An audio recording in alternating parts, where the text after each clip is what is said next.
in this book. So I'll just tell you a little bit, because I recognize quite a few faces, but if you haven't met me before, my name is Terry Clark Wood. I'm from London, but I've been living in Poland for nearly 16 years, and I run a language school, and I try to do as many things as I can connected to English. So in addition to running a school and teaching English, I've written a couple of books. I work for Polish radio, I work for Radio Round, which is a popular local station in Wrocław, and I also write song lyrics for Robert Koinacki, who is a saxophonist and he used to play with piasek, but not in the Which song is yours? Can you give us some names? Well, in October there will be an album. An album? An album this October. One of the CDs is in English, and I've written all the words for that, but the other one is in English. So it's a bit of fun, and maybe a bit of anxiety, but we'll see. Anyway, to tell you about this book, Żegnajcie Błędy. Well, I thought it was a good idea to write a book called Żegnajcie Błędy angielski dla Polaków, because in Poland everybody wants to be the best, don't they? Yeah? And it starts when you're at school. Yeah? Mój syn jest najlepszy, and then when you get older you are najmądrzejszy. It's always 999. You have to speak perfectly. Everybody's focused on this perfection. But let's face it, everybody makes mistakes, right?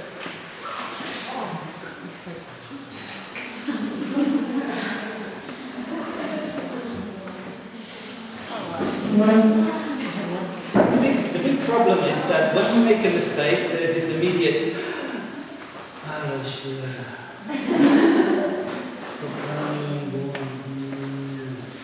People are a bit, I think, too worried about making mistakes. You have to make mistakes. I tell my son, who's 5 years old, you shouldn't say that, you should say this. And he says, okay.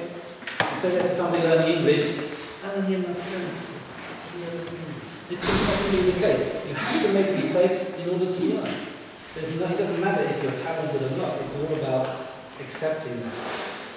So, the first time this book was published, it looked like this. This was the original one. It came out in 2010 from Poltext in Warsaw. And the point of the book was to focus on spoken English. And the most typical mistakes that Poles make, and this was based on a 5-year observation in the classroom. Every time there was a lesson between the levels of B1 and C1 of the CEFR scale, I wrote down every single mistake. And then I kind of whittled them down to the most commonly occurring. So it was done based on what people actually said. Now I've got these things here. Why do people make mistakes? And I've missed out one very important thing that I'll mention in a moment. But if we look at it, the first thing is językowej, or carbon copy. You copy exactly from Polish into English. Like, you have right. I don't know what does it mean, and so on and so on. That's the most logical reason. Then you've got false friends, which are, you know, they are like fart and so on. A lack of cultural knowledge. So, you know, if you were to say that's not my cup of tea, but you don't realize that tea drinking is an important thing, so we have idioms connected to it. Then you've got poor grammar. I think that's something that you simply have. You have to buy a copy of Murphy's, go through it, and work on that. And the final thing is, what do you think the final thing is? GW. Guesswork. I've really heard people who've said things like, po niemiecku socializmu, to nie będzie tak samo po angielsku. Nie będzie. It's pretty much the same. So these are the things. But even if you know these things, you can still make mistakes. And I think the big problem is stress. Because when you typically learn English, you might buy a book. I don't know if I'll get arrested for saying this, but like Headway. And in Headway, the first chapter of every Headway book is, hello, how do you do? And then, how do you do? So after going through the book, you think, okay, I can speak English. You go to London, you're walking down the street, and you say to somebody, excuse me, I'm looking for Piccadilly Circus. And their answer is, yo, yo, yo, do you know who I am? So then you say, how do you do? It doesn't really work. It doesn't really work. Coming back to the book, so the original book had 25 dialogues between a Polish person and a native speaker. All the dialogues were really based about life in Wrocław. Life in Wrocław, where I live, and generally life in Poland. 6 chapters, tests, bonus sections, some games, a CD with the correct version, the dialogues, and something called Żegnajcie Błędy. So you can hear the mistakes and you can improve on them. So there's the old and here's the new. So why was the new book brought out? Maybe that's a question for Pearson or a bigger publisher, because this is something that publishers generally do. They want to bring out a successful book and they want to basically keep selling it. When I was given this opportunity by my publisher, Poltext, I thought it was a good idea to change a few things and add a few additional things to make it a better purchase. So the first thing is some cosmetic changes. The cover, of course, now fits. If you look at this, this is a little bit like, Batman and Superman. And this one is, I was told it was called the Poltext Linguistic Collection. So it's kind of an upgrade. Publishing errors. Publishers don't like to admit it, but very often you spend ages writing everything, getting it perfect, checking it, telling your friend, please check it, I'll pay you, just make sure it's all right. Send it to the publisher, and then there's loads of mistakes in there. Oh, we do a book every week, so we have to be quick with this. So all of these were eradicated. Every single publishing error, typo was taken out. Then I went through the vocabulary, the translations, to make sure they were more accurate, to get really the best possible job. And the general format was also tweaked, so that now you get this was published on the 24th of June, so this year, 2016, this is a new, fresh, better edition. The big thing that I think I was able to add to this book was the fact that I worked for Radio Ram, and in October last year I wrote a series of short lessons in part of a bigger series called, well, there was a summer English zone, and then there was a general English zone, typical mistakes that people make when they speak English. And these were recorded, and these were called the native dialogues, because throughout the time, 5 years of writing this book, I had a lot of positive feedback. It's a good book, it's very interesting, very nice. And then one person, after 5 years, said, a po co słuchać Polak mówi po angielsku? Jak się słuchacie Anglican? So they were actually pointing out that the dialogues are between a Polish person and a native speaker, which in my opinion was a bit like having languages. But they said we want to hear how native speakers actually speak with each other. And I thought, okay, that's a good idea. So another 10 dialogues were added. And they're called the native dialogues, and they are connected to this radio station. They were aired in October, and people quite like listening to them. They're driving to work and they hear a few mistakes. Oh, that's quite this one. The next day they listen for the next part. And I chose 10 of the best of these, and they were added. And this is what it looks like. And I can tell you that the illustrations here come from none other than author.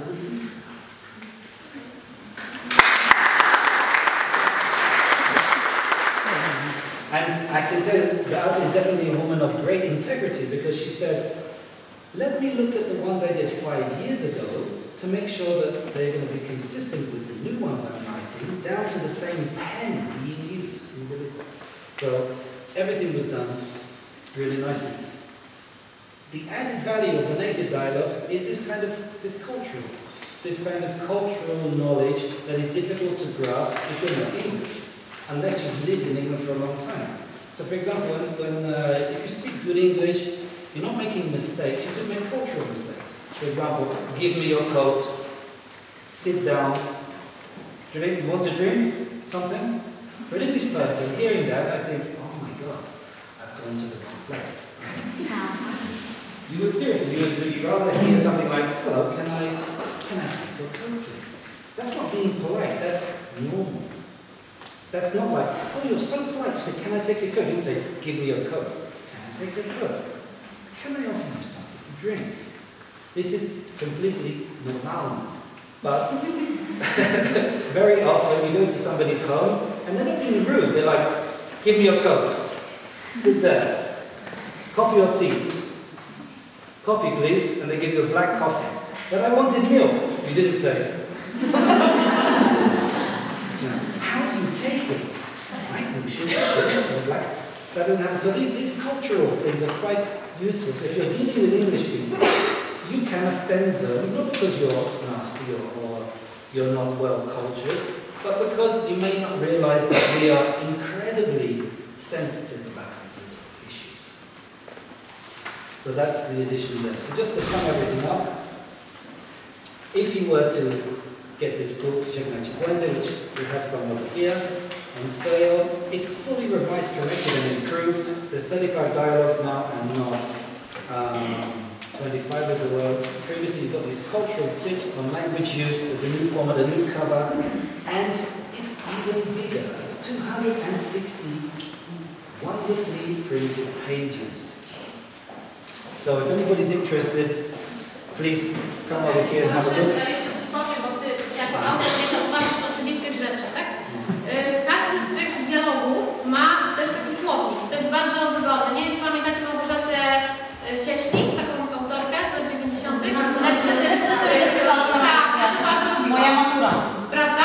I to było wygodne, ponieważ nawet można było wziąć zerowego ucznia, posadzić go przed pierwszym tekstem, kazać mu przeczytać słownik na głos w obu językach i on rozumiał ten tekst. To jest taka stara, starożytna w sumie metoda, ale niesamowicie skuteczna, tak? I ja wiem, że to jest different, ale...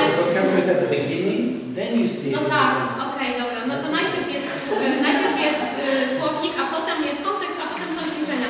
I to jest właśnie fajnie w tej książce i nie powiedziałeś, że tego można nagumić, prawda? Z uczniami na lekcji. Muszę powiedzieć, jak na lekcji jeszcze.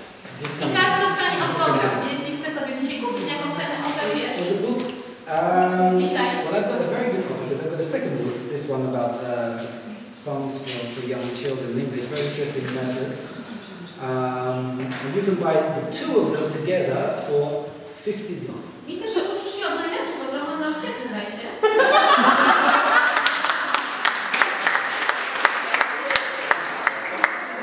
No, the book is practical. I think some people have the book already. So the book is a very nice book if you want to, for example, use it in the class. Dobra, dziękujemy bardzo.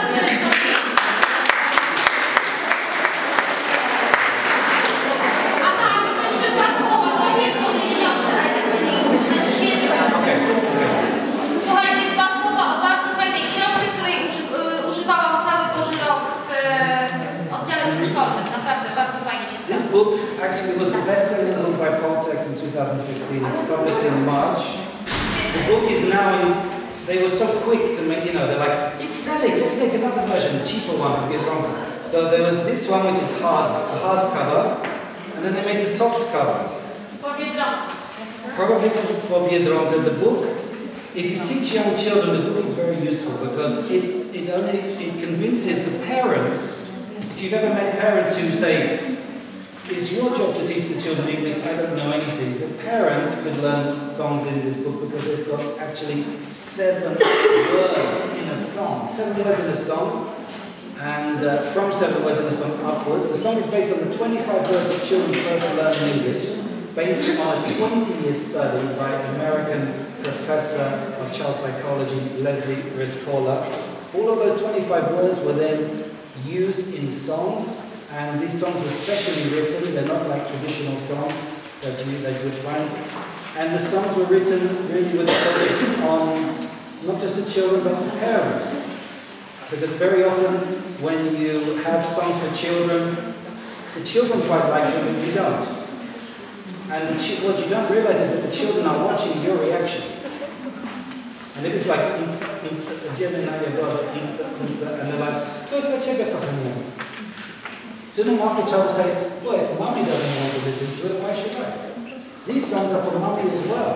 These songs are for Jadek too. These songs are really for all generations. Fun, nice book. This book is only 20 Polish zlotys, that's about €4 and a bit. So it's a very good purchase if you're interested. Okay. Thank you Thank you very much.